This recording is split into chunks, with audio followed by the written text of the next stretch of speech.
Is capitalism destroying itself and the wealth of the planet with it? I think that's total hogwash. Capitalism doesn't destroy wealth, capitalism creates wealth.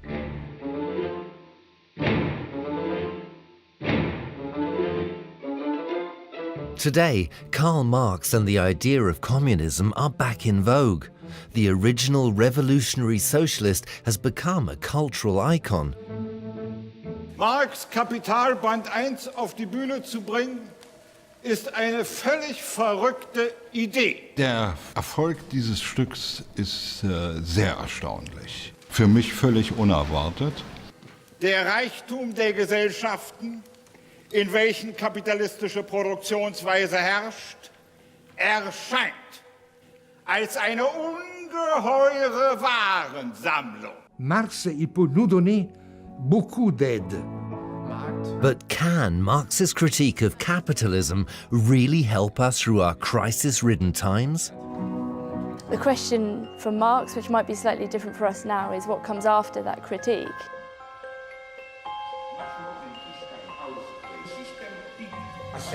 What might we learn from a thinker whose ideas were supposed to have disappeared with the fall of the Berlin Wall, more than 20 years ago? Was endgültig ausgespielt hat, ist natürlich die Idee einer revolutionären Diktatur des Proletariats. Have we been living in a dream? Is the capitalist world about to be unmasked as an ideological illusion and replaced by the communist system we thought had gone for good?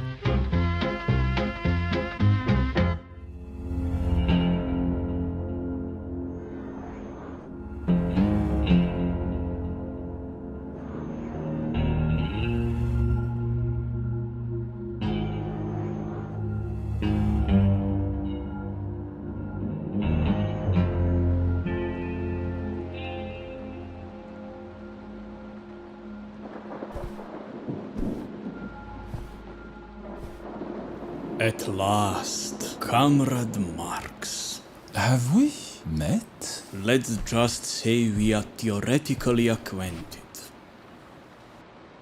Do you believe in destiny, comrade?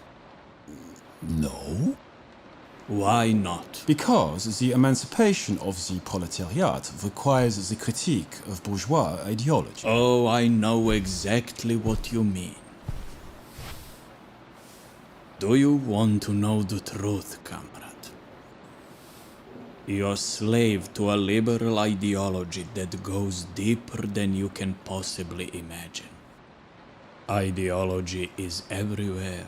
When you read Shakespeare, when you pay for your daughter's acting classes, when you buy your hemorrhoid cream. No one can be told what an ideology is, Karl. You must see it, not to believe it. Take the blue pill, and you'll wake up in Cologne as the editor of a provincial newspaper and join a Masonic lodge. Take the red pill, and I will show you how far the permanent revolution goes. It's a nightmare they don't want to revisit, the Asian economic crisis. Marx devoted his life to studying capitalism and its crises. But how did today's economists explain the most damaging economic event since the Great Depression of the 1930s? Norbert Walter is the former chief economist at Deutsche Bank. Ich bin davon überzeugt, dass wir komplexe Fehler gemacht haben und die Fehler nicht nur makroökonomische sind. In Amerika konnte man 110% des Verkehrswertes eines Hauses beleihen. Und damit konnte man nicht nur jedes Haus kaufen, sondern man konnte zusätzlich auch noch seine Möbel kaufen und einen Urlaub machen und ein schönes Auto. Und dies hat zu der jetzigen dramatischen Verschlechterung der Situation geführt. In London, the financial centre of Europe, the crisis has also raised questions about the future of the free market. Eamon Butler is the head of the Adam Smith Institute. Butler blames the crisis not on too little financial regulation, but on too much. One of the foundations of the modern economy is money. And unfortunately, money is a monopoly of the government. And so what they tend to do is to debauch the currency. They overinflate the currency. They keep interest rates artificially low, which the market would not do. We go out and we get loans and we buy houses, and then we feel even, and the houses go up in value, and then we feel even richer, and then we go out and buy more things. It's just like being on a drug. You know, you have a drug and it gives you an instant high, and you say, hey, this is great. But then it starts to wear off. So you take a bit more. And then that wears off. So you need an even bigger dose next time. And that's what governments have done to our economy, unfortunately, and that's why we are in a big mess, and I really hope that they don't do the same thing again. My administration is working with Congress to address the root cause behind much of the instability in our markets. Bush pouvait faire sa politique néolibérale et sa politique de guerre seulement si la classe ouvrière et en général tous les travailleurs américains étaient tranquilles. Et pour le faire tranquille, il fallait leur permettre de acheter la maison, de maintenir un certain niveau de consommation. Donc la crise, c'est quoi? C'est le fait que le système néolibéral n'arrive pas à donner aux gens le prix de leur travail. Ich glaube, dass das eine denkbare Hypothese ist, die ich allerdings für zu konspirativ und für zu einseitig halte. Wir haben ganz sicherlich auch Schuld der Zentralbanken, die den New Economy Bust der Jahre 2001, 2002 ausgleichen wollten mit billigem Geld. Auch diese haben dazu geführt, dass sehr viele Menschen solche Assets erworben haben und dann hinterher in die Krise geraten sind. What was Karl Marx's approach to thinking the economic system we call capitalism? How do his ideas help us understand a system which has come to dominate so many aspects of our lives? As a thinker, I would characterize Marx principally as a brilliant theorist of capitalism. But as well as being a theorist of capitalism, he was also the leader of a political movement and what I would call a utopian theorist. What I mean is that he believed he'd discovered a kind of logic in history, a kind of logic of human development, a logic of the development of the entire species, whose built-in endpoint, although it might not be achieved, was a condition of universal freedom.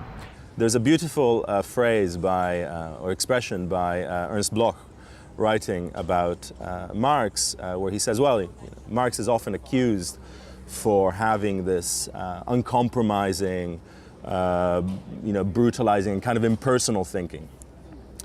And Bloch says, well, this is a result of Marx having to think like capitalism. So he says, just like the best detective has to think like a criminal, the best detective has to enter into the mentality of the criminal, which is a very dangerous practice. And of course, many Marxists who have tried to think like capitalism have effectively become apologists of capitalism, and that might be the reason why.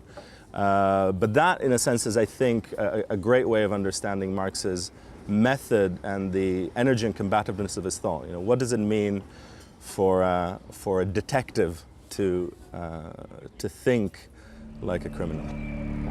A spectre is haunting Europe, the spectre of communism.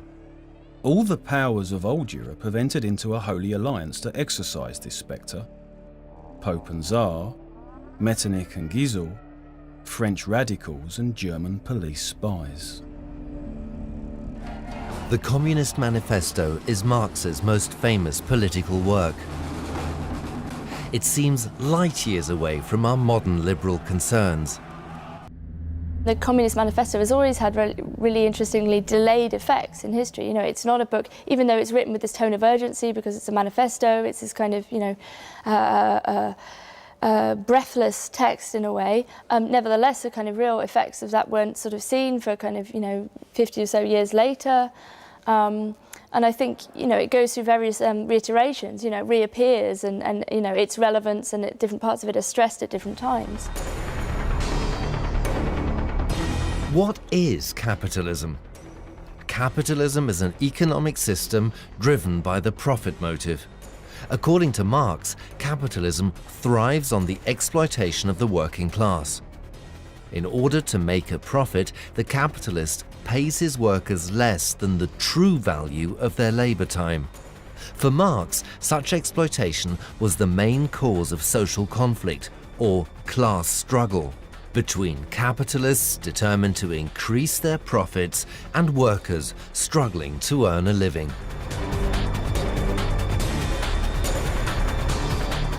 Bottom level, there really are only two classes and one of them exploits the other.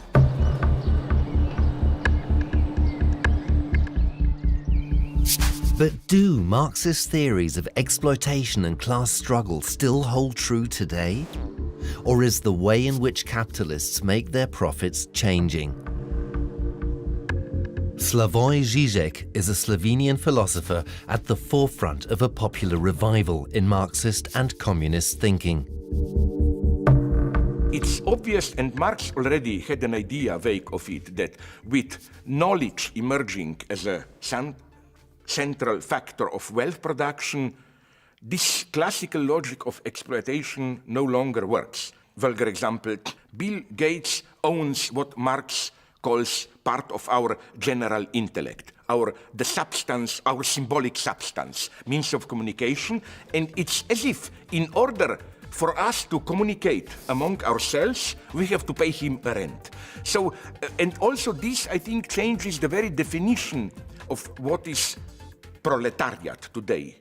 Proletarian position is no longer just the working class. It's no longer typical, even to be a little bit cynical today. It's almost as if most of the protests today, protests of the unemployed and so on, are ironically sustained by a demand, please provide us a job where we can be at least in a normal way exploited. For many thinkers, the question of exploitation remains as important today as it was in Marx's time. But capitalism has evolved and modes of work have changed in ways which Marx himself was unable to predict, according to Italian political philosopher Antonio Negri. Le pire qu'on puisse faire aujourd'hui, c'est d'oublier que la valeur, c'est-à-dire l'exploitation du travail, de la force travail, n'est plus seulement l'exploitation du travailleur de l'usine, mais c'est l'exploitation du travailleur de la société. Et qu'aujourd'hui, la production des cerveaux, l'invention, la recherche, le cinéma produisent plus de valeur que celui qui est produit dans les usines traditionnelles. Et aujourd'hui, le retour de Marx est sur ça. Chez nous, on veut faire la révolution à partir des usines. Au revoir. On ne la verra jamais. On doit partir de l'usine et de tous les autres travailleurs. Parce que ce sont les autres travailleurs qui sont les plus exploités. Ich denke, dass wenn man die moderne Welt, unsere gegenwärtige Welt mit dem Begriff der Ausbeutung angeht, dass dann nicht das erste Augenmerk auf die Dienstleistungsgesellschaften des Westens oder hochindustrialisierten Nordens zu fallen hat, sondern eher auf die Ausbeutungsverhältnisse in dem, was man klassisch die dritte Welt hält. Von daher finde ich es mit Verlaub obszön, Ausbeutung vor allen Dingen hier festzumachen und nicht den Blick zu werfen auf Produktionsstätten, in denen Menschen 12 Stunden und mehr unter miserablen Arbeitsbedingungen für minimale Löhne arbeiten müssen. Herfried Münkler is the co-editor of Marx and Engels' complete works. He teaches politics at the Humboldt University of Berlin. Along with Antonio Negri, Michael Hart is the co-author of best-selling books on globalization. Like Negri, Hart sees knowledge, information and natural resources as the common wealth of all peoples. I think instead what has happened is capitalist economy has developed towards centering on precisely the production of many immaterial and in some ways immeasurable goods. It's no longer centered on the production of countable automobiles and refrigerators and toasters, but rather centered on the production of ideas, the production of social relationships through services, a variety of, they're not unreal, but often intangible assets. The theorist Alberto Toscano is more orthodox when it comes to thinking the relation of work and exploitation under capitalism. People in a call center might be engaging in activity which we could refer to as cognitive or immaterial, but they are also, and in fact most importantly, working in an environment which is organized in terms of very classical forms of labor despotism, of very classical forms of how to extract, every second or millisecond, how to scientifically manage work in such a way that it can be more productive and in such a way that the rate of exploitation, as Mark would put it, is intensified. Though I think, Hart and Negri are entirely right to identify certain tendencies. I don't think that immaterial labor, for instance, is the source, will be the source as such of, future emancipatory politics. Jacques Rancière is a renowned thinker of working-class politics. For Rancière, economic exploitation is not the dominant factor in all social struggle. Mais on peut avoir des sociétés avec des écarts absolument monstrueux entre les riches et les pauvres, et la plupart des sociétés ont été marquées par de tels écarts, sans que cela ait par soi-même, disons, des conséquences explosives ou des conséquences révolutionnaires. C'est simplement ça que je dis, c'est-à-dire qu'on ne peut pas tirer simplement de la logique de l'exploitation l'idée d'une logique de la fin de l'exploitation.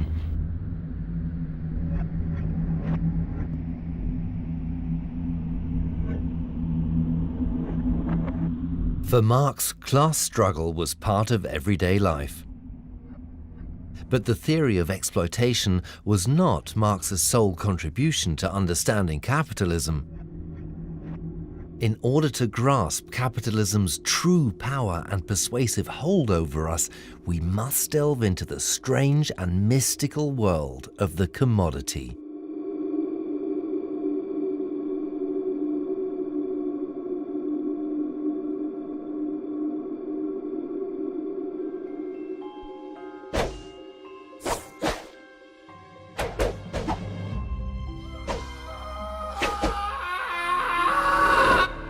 It is clear as noonday that man, by his industry, changes the forms of the materials furnished by nature, in such a way as to make them useful to him. The form of wood, for instance, is altered by making a table out of it, and yet the table continues to be that common, everyday thing, wood. But so soon as it steps forth as a commodity, it is changed into something transcendent.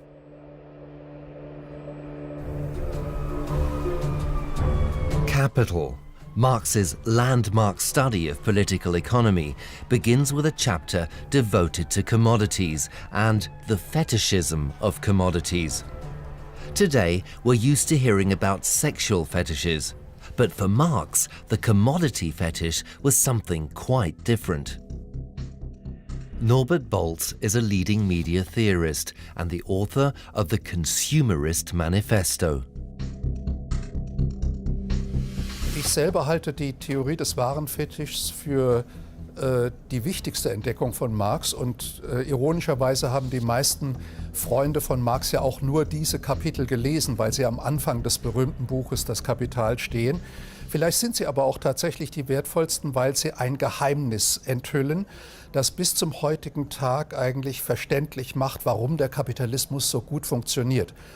Und das ist das Geheimnis, dass Waren auf den kapitalistischen Märkten nicht einfach nur Bedürfnisse befriedigen, sondern dass sie eine Art spirituellen Mehrwert transportieren und dass dieser spirituelle Mehrwert der eigentliche Grund des Kaufs ist.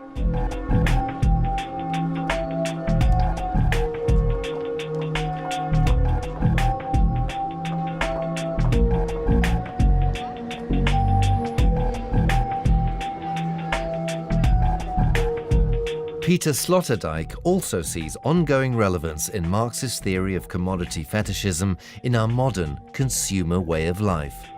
Also die Theorie vom wahren Fetischismus oder überhaupt vom Fetischismus als solchem ist vermutlich der unsterbliche Teil in der Marxischen Doktrin, aus einem einfachen Grund, weil Marx zu den Entdeckern der Tatsache gehört, dass die Dinge leben.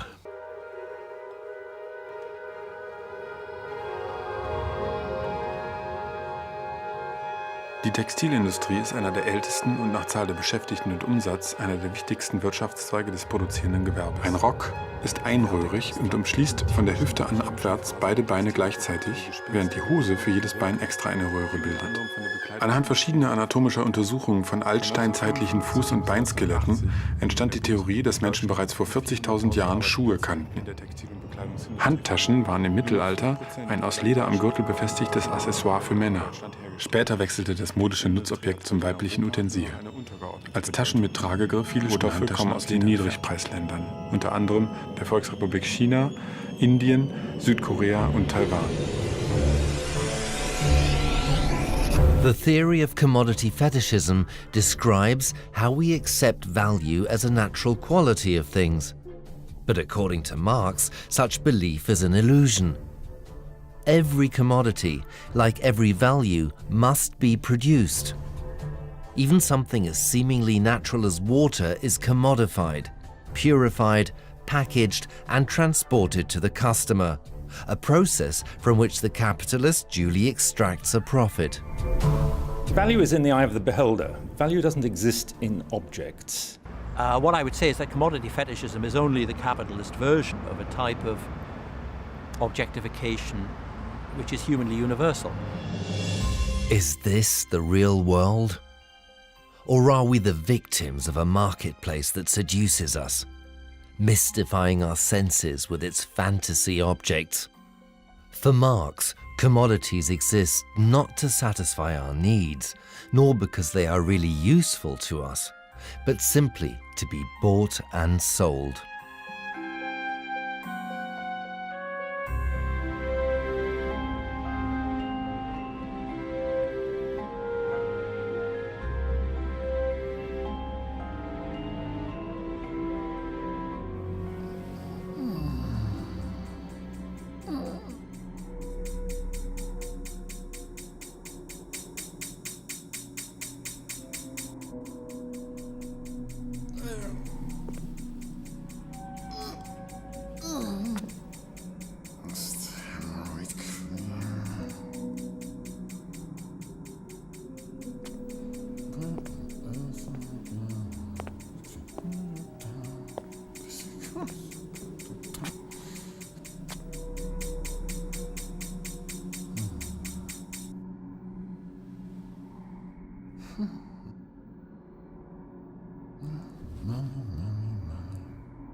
Fetishism is an illusion which is part of reality itself.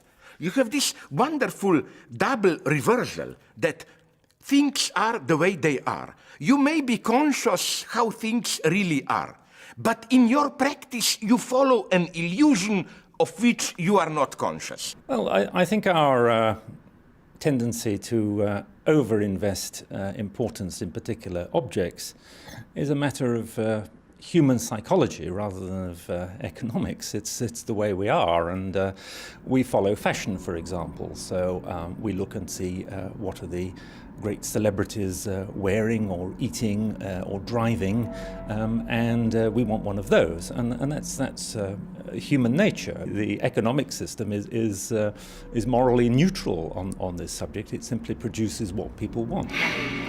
How does commodity fetishism apply to the new social networks of the information age?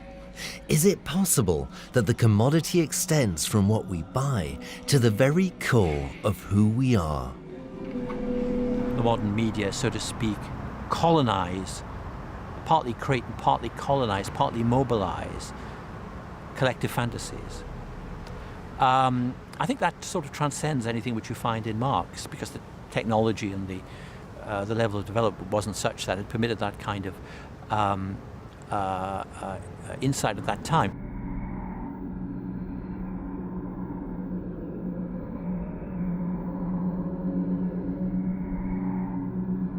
Today, the commodity or consumer way of life is everywhere and in everything we do. We see the world through commodity eyes, so that every social encounter becomes a potential sale, not just of material possessions, but of our individual selves. Der Grundgedanke von Marx, dass die Waren Fetische sind, wurde im 20. Jahrhundert aufgenommen, besonders bei den Denkern der Frankfurter Schule. Und da ist es wiederum Walter Benjamin, der den interessantesten Beitrag zur Modernisierung des Fetischismus geleistet hat, denn er entdeckt die strukturelle Ähnlichkeit zwischen der menschlichen Ware und der sachlichen Ware. Kurzum, Walter Benjamin universalisiert die Kategorie der Prostitution. Und Prostitution liegt immer dann vor, wenn ein schönes Ding Leben vortäuscht und den Passanten mit einem Angebot verführen möchte.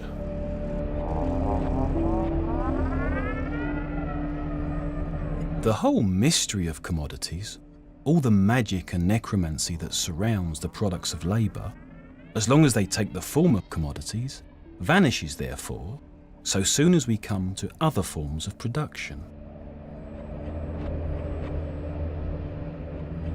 For Marx, the expectation was that the commodity would eventually give way to other forms of economic production and cooperation, in which value is no longer measured purely in monetary terms. Can we imagine a world without commodities? Vielleicht kann man sich eine Welt ohne Waren und ohne die Warenform vorstellen, aber ich denke, kaum jemand wird sie sich wünschen. Denn eine Welt ohne Waren würde bedeuten, eine Welt ohne das universale Medium Geld. Denn die Universalisierung des Geldes verwandelt alles, was uns umgibt, in Waren, im Grunde potenziell zumindest. Und wir haben, denke ich, doch in den letzten Jahrzehnten gemerkt, dass Geld ein Medium ist, das unabdingbar ist für Zivilisation, auch wenn Sie so wollen, für friedliches Zusammenleben der Menschen, für die Organisation komplexer Gesellschaften.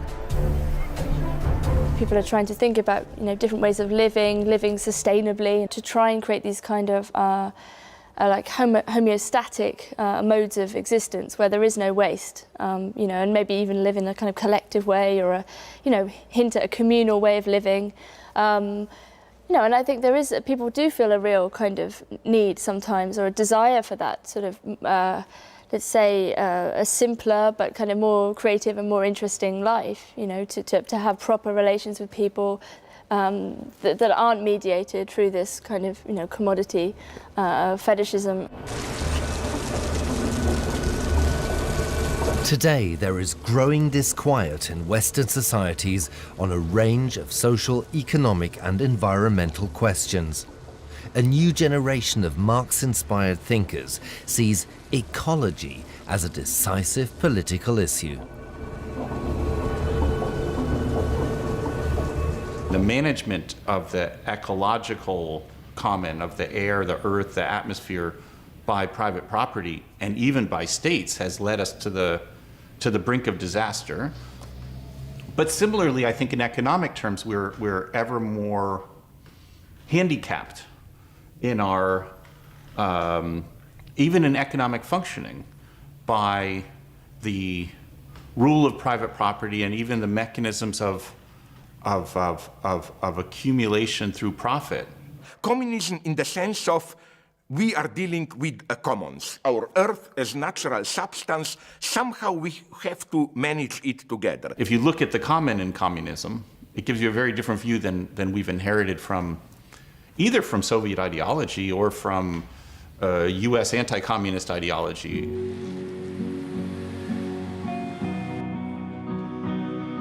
Can Marx's work present a green alternative to the management of our planet's natural resources?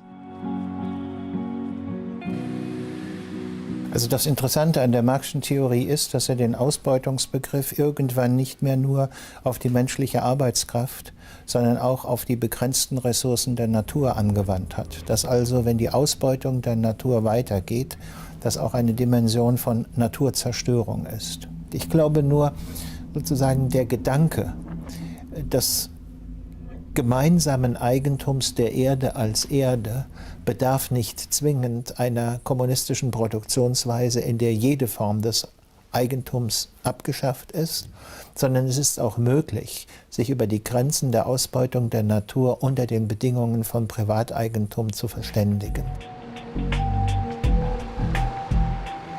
John Gray believes that global capitalism develops in ways that are not only difficult to predict, but also impossible to control. Where the neo-Leninists, but also the Greens, are correct is in arguing that human action has destabilized the planetary environment. Where they are deluded is in believing that human action can restabilize the planetary environment.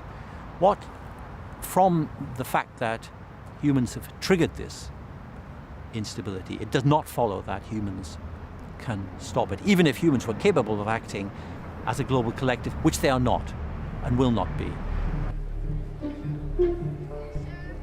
An under-regulated banking sector is often regarded as having been responsible for the economic crisis which began in 2007. But is state regulation of the economy the only solution? Which examples from history might help us avoid ever greater catastrophes in future? It was a very interesting time in the 19th century in the United States, where in Boston there was a bank called the Suffolk Bank, and at that time banks would produce their own currencies, and the Suffolk Bank would take the currency of any bank and it would give you hard currency, hard cash back. It would take the notes in and it would give you coins out. If it didn't trust a particular bank, if it thought a particular bank was perhaps taking too many risks, it might only give you 95 cents on the dollar. Now that's a brilliant system, because what it means is that banks become very aware of the risks that they're taking. That's a kind of utopian pathology of deluded thinking on the right, which is recurrent because what it refuses to confront are the inherent contradictions which emerge in rapidly developing capitalist economies. The reason we are where we are now and have the type of large banking systems and so forth that we do have is that at every point in its history, capitalism has been intertwined with state power. Last year we found $17 billion in cuts. This year we've already found $20 billion. What power or incentive do governments have to reform capitalism? Also in der Marxischen Vorstellung ist Krise ein Indikator des bevorstehenden Untergangs und Endes. Aber es ist nun interessant, dass der Kapitalismus ja seit der Veröffentlichung von Marxens Schriften eine Reihe von Krisen durchgemacht hat und danach eben nicht untergegangen ist, sondern man möchte fast meinen, sich verjüngt hat. Und genau das hat Josef Schumpeter in dem Begriff der Krise als kreative Zerstörung zu fassen versucht. Der Kapitalismus altert nicht, weil die Krisen für ihn gleichsam einen Jungbrunnen darstellen. The kind of capitalism that has entered into crisis is a capitalism that is producing ever more of what Marx called superfluous populations or surplus populations. What Mike Davis in The Planet of Slums has called a kind of surplus humanity. That is to say, it's not entirely clear that capitalism as it exists today needs people, needs workers in the same way that it needed before.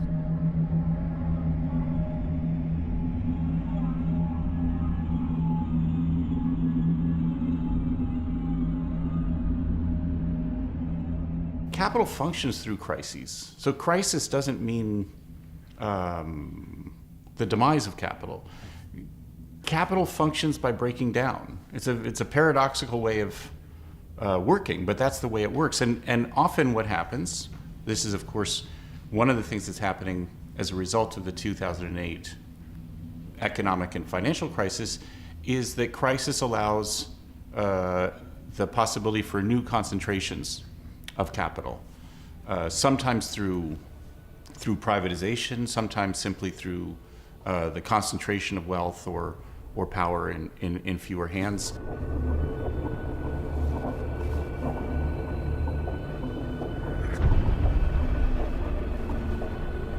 There's a way in which kind of capitalism is undead. You know, it keeps going even though, you know, no one has any faith in it anymore, no one believes in it. You know, and you know, this idea of a kind of free market was always a joke, but is even more of a joke now. I mean, you know, the level of state intervention, you know, we're seeing the way in which this kind of plays out badly for the losers. I mean, look at what's happening in Greece at the moment.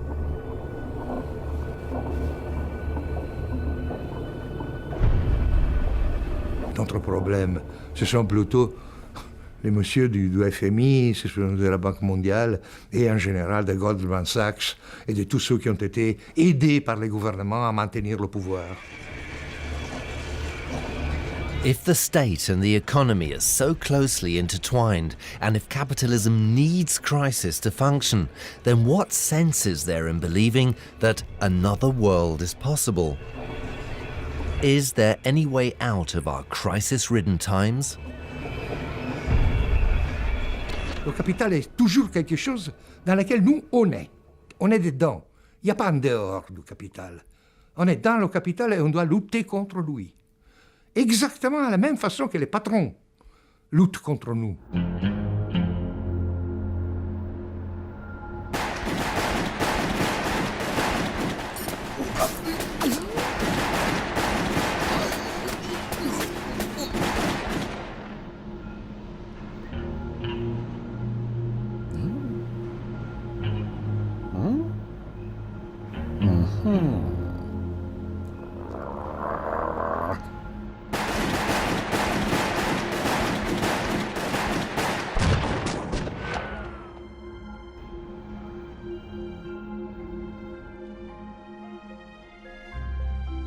Today, capitalism's flaws are leading people to consider political alternatives, of which communism is one.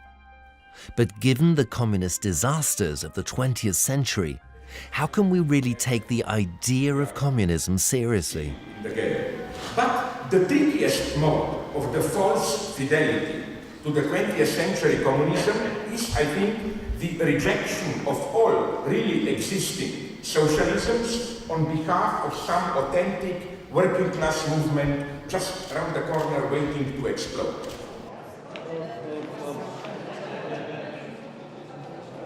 Ich denke, es geht darum, ja, wie gesagt, Alternativen zu denken, aber nicht in den alten staatlichen Formen. Ich glaube, dass also der Kapitalismus steht ja im Moment nur so da, weil die Alternative fehlt.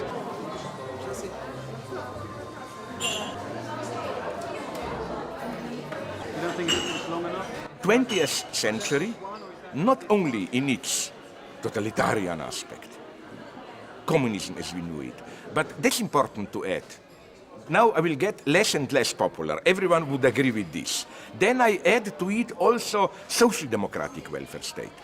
But not only social democracy, even, that's my nastiest thesis, even the darling of the radical democratic left, this idea against the ossified state structures, spontaneous local self-organization, direct democracy, councils, and so on, even that should be written off. Micha Brumlik is a critic of the new Marxist thinking. For Brumlik, the prospect of creating an alternative to capitalism which neglects democracy is highly problematic. Wir müssen der Idee des Kommunismus wieder etwas abgewinnen, ohne dass diese Leute in der Lage wären zu sagen, wie dieser Kommunismus dann tatsächlich politisch organisiert sein soll. Und ich finde, nach den Erfahrungen des 20. Jahrhunderts hat man ein Recht darauf zu wissen, wie es denn am Ende aussehen soll, was die politischen, die konkreten Vorschläge und Visionen sind. How practical is the idea of communism? Does it offer a political alternative to the state socialisms of the past? Or is it a philosophical debate?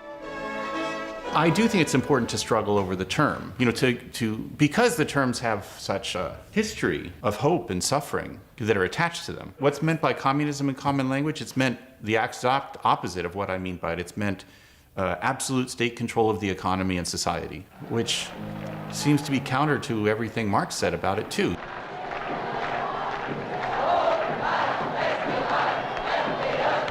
Was wir brauchen, ist eine aufgeweckte und kritische Zivilgesellschaft, die die politischen Parteien im System der repräsentativen Demokratie nicht alleine lässt, sondern sie aus dem Raum der Gesellschaft heraus unter Druck setzt. Negri und Hart haben das, wie ich glaube, begriffen. Sie haben keine Theorie dazu, wie ihr revolutionäres Subjekt, diese sehr unklare Multitude, die Multitude, sich jemals nochmals zu einer politischen Körperschaft zusammenschließen wird. Marx imagined communism as a classless society. For Jacques Rancière, the political challenge today is one of creating an emancipated society in which everyone has an equal share.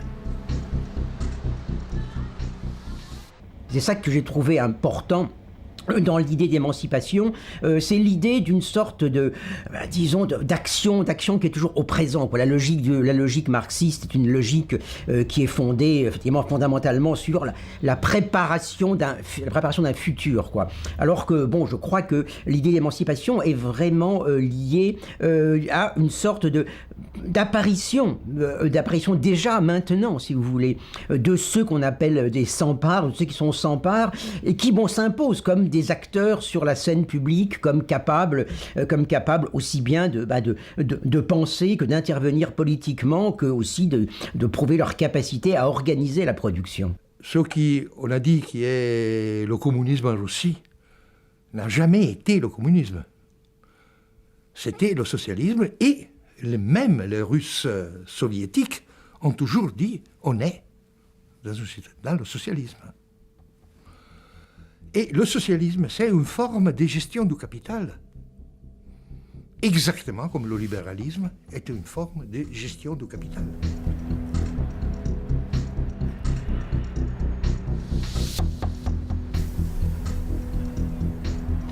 Certains penseurs, effectivement, essayent de maintenir comme Tony Negri, l'idée que le capitalisme produit du communisme. Mais je pense qu'en réalité, le capitalisme produit une certaine forme de communisme. Oui, un communisme à lui, quoi. Mais qui n'est pas du tout le communisme, pour moi, de la capacité de tous, quoi. Et puis, il y a ceux qui disent, voyez le capitalisme, donc, après tout, le communisme, c'est pas si mal comme idée, quoi. Mais je ne pense pas que ceux-là, construisent véritablement la pensée, en quelque sorte, de l'égalité, d'une égalité sensible aujourd'hui. Le communisme est quelque chose qui vient se construire, non, dans un rapport entre les modifications du réel et la volonté, la décision de faire ça, de construire ça.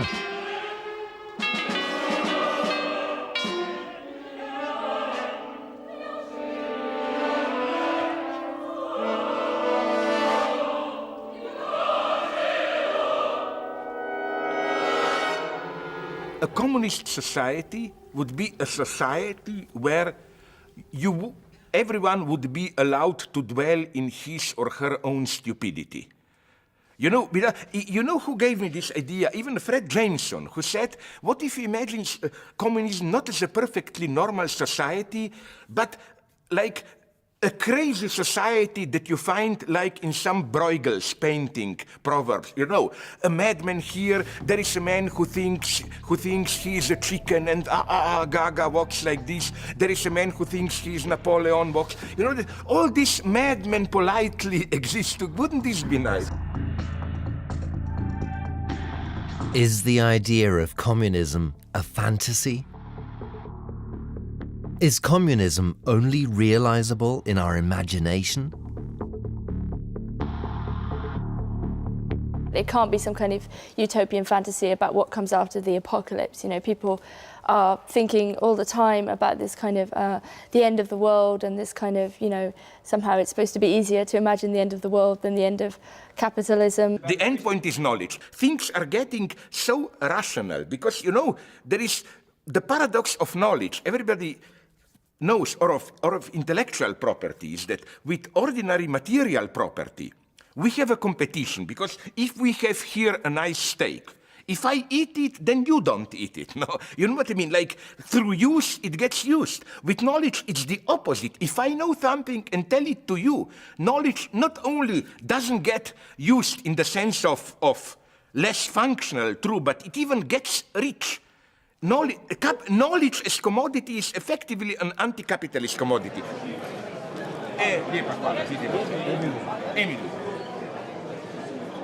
There's no proletarian movement. There are no mass communist parties. The left is in pretty well universal disarray. There is no agency. There is no historical agency. I mean, this is entirely the neo-Bolshevik and neo-Leninist movement is entirely a creation of the media, of cultural criticism, of hermetic seminars, of cabaret-like performances. It does not exist in any form of practical politics anywhere in the world and will not. Menschen müssen sich miteinander verbünden, Allianzen gegen das Tödliche zu schmieden. Das heißt, sie müssen sich gegenseitig Sicherheit geben, sie müssen sich gegenseitig Solidargemeinschaften anbieten. Heute in einem planetarischen Ausmaß, weil wir zum ersten Mal in der Situation leben, dass so etwas wie kollektive Selbstzerstörung möglich ist. Also wir müssen erstmal, bevor wir Kommunismus sagen, müssen wir das Prinzip Immunismus verstanden haben. Das heißt, wir müssen das Prinzip der gegenseitigen Versicherung als das tiefste Solidaritätsmotiv verstanden haben.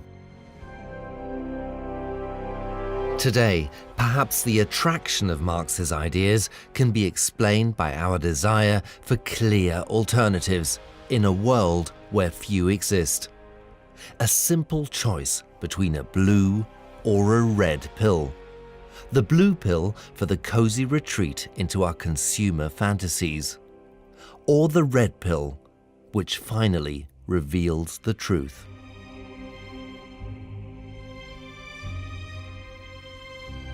I'm not sure I do think this is very helpful at all. I think, you know, the only way to really understand the world is to be kind of continually curious and skeptical and cynical about it perhaps, but always perhaps with a sort of underlying optimism that things can get better and that you yourself can contribute to making the world a better place. In my world, it's the blue pill, which is the reality, of course. Red. My ultimate position, maybe I changed my position, I know, would have been, no, there must be a third pill. Ich würde immer die rote Pille nehmen und ich würde allen, die ich liebe, dasselbe empfehlen. I want the third pill, but of course, when you take the third pill, you see that this is the true second pill. Anyway, I would go along with him. If he wants the third pill, I want the third pill too. There are no pills. No pills can stabilize any of these constructions. All these constructions are highly fragile.